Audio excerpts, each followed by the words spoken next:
first of 5 items that I want to visit with you about is the Edmond Electric Luminance and Holiday Ice Rink events at Mitch Park. This was the second official season for the Luminance holiday display that is sponsored by our electric utility, and the event continues to grow both in the number of visitors and also in the number of displays.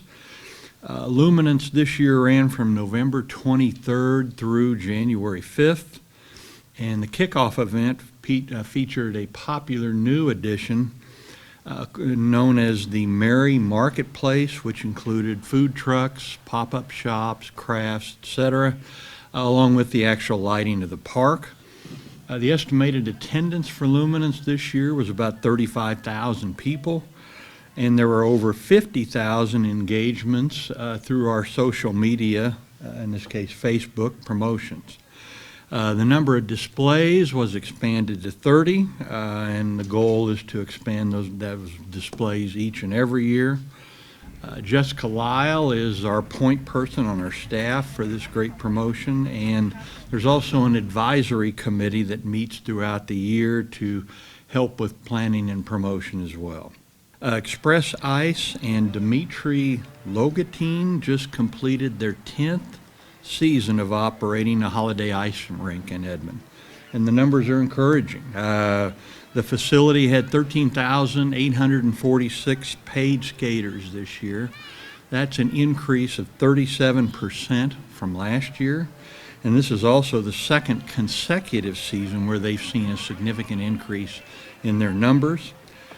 Dimitri believes that the additional marketing, the string lights that they had over the rink, and also better weather were all factors in the record participation.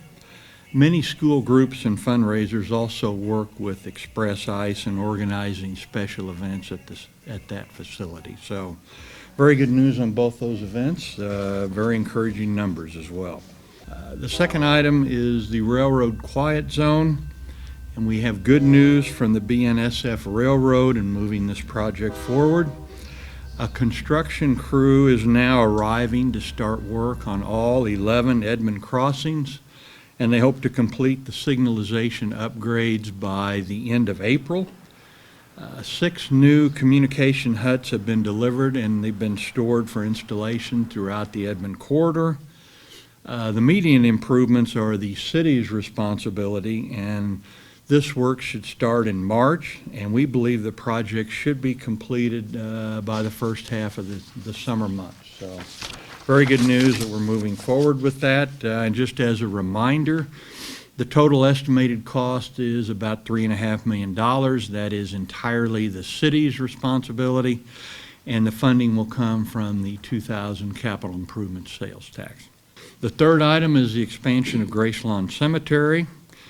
Gracelawn Cemetery is city-owned and operated. It was founded in 1895, and a few years ago we knew that we were coming close to running out of burial plots to sell, so an additional 21 acres was purchased directly north of the existing cemetery to handle expansion.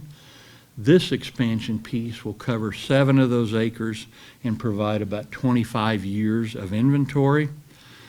This area will also have a more park-like feel, as you can see, and it will add some new options, including Columbaria, which is a place to store cremated remains, and also a committal shelter, which is a pavilion that will allow interment services to occur away from the actual grave site.